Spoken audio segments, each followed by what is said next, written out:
Fred Matiang'i has strongly criticized the government over what he described as lack of commitment to democracy and regional diplomacy, following the reported denial of entry into Uganda for Senior Counsel Martha Karua. Speaking during a burial ceremony at Nyamagenga in Kuria East Sub-County, Matiang'i expressed concern over the incident, noting that Uganda and Kenya are both members of the East Africa Community and should uphold democratic values, human rights, and freedom of movement. The former Interior Cabinet Secretary called on the Kenyan government to distance itself from any action that undermine democracy and fundamental freedoms within the region, warning that such developments could weaken the spirit of regional integration.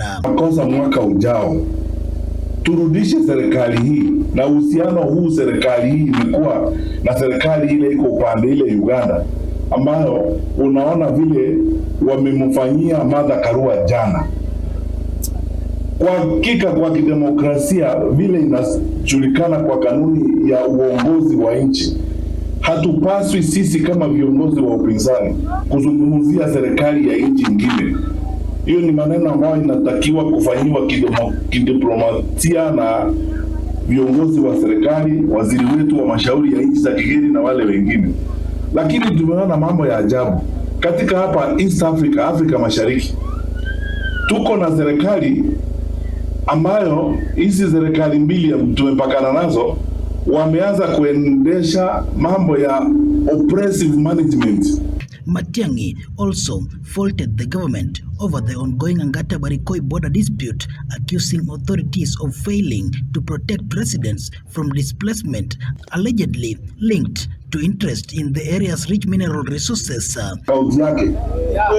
Kwa sababu ukija kuchukua gold hapa, ama unataka kuchukua rare minerals ama whatever it is you are taking here from Kuria, ni vizuri Wakuria wafaidike, sababu hiyo madini ni ya Wakuria, ni Mungu aliwaweka hapa. Wewe unajificha usiku, unaenda huko Ulaya, unapeleka watoto wako huko, wanaenda kuregister company huko na majina ya wakora, mnakuja kujipea licenses here. Na mimi nataka kuambia wale makampuni ya nje who are getting these secret concessions that do not respect the law, I can almost swear to you, majaliwa ya Mwenyezi Mungu tukipata serikali, we will cancel each of those licenses. As he seeks the country's top seat, Matiang'i pledged to pursue a lasting peaceful solution to the Angata-Barikoi conflict, saying dialogue and inclusivity would be key to resolving the dispute without displacing any community. Hata Wakalenjin ni wa Kenya, na wale wako huko wanaumia vile tunaumia. Mimi siwezi kukubali and I don't support kujigawa kwa mambo ya makabila, kusema kabila hii ndio itafaidika kuliko kabila hii. It's bad management which we should all get out of. Tutatafuta njia ya kupanga nchi yetu sisi wote. Amana mnangani wananchi. Ili mwananchi awe Mkalenjini, awe Mkuria, awe Maasai, awe Mkisii, sisi wote tukae kwa nchi vile Mungu alituweka kwa nchi. Sisi tunatafuta kura kwa sababu tunatafuta nafasi ya kutumikia nchi yetu na kujiunga na wale wengine wote pamoja. Tuhakikishe kwamba tumepigana na ufisadi, tumepigana na shida. The Jubilee Party leader further criticized the current administration over the rising cost of education, arguing that parents are bearing heavier financial burden compared to previous years. He called for policies that would make education more affordable and accessible by all Kenyans.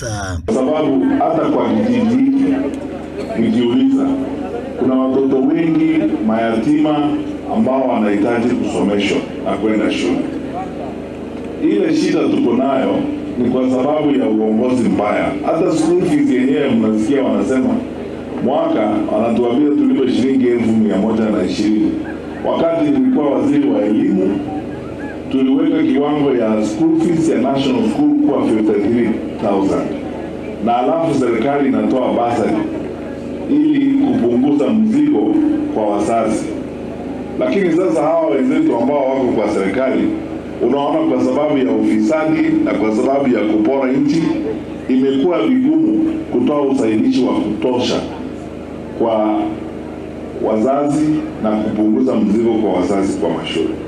Hakika ni kwamba sisi sote tuungane tutafute njia ya kujiokoa na kubadilisha maisha ya watu wetu, ili tuongoze nchi hii kwa njia ambayo inapunguza mizigo kwa watu wetu, kwa wazazi na wale wengine. Lennox Odede reporting for Ndizi TV Africa from Migori County.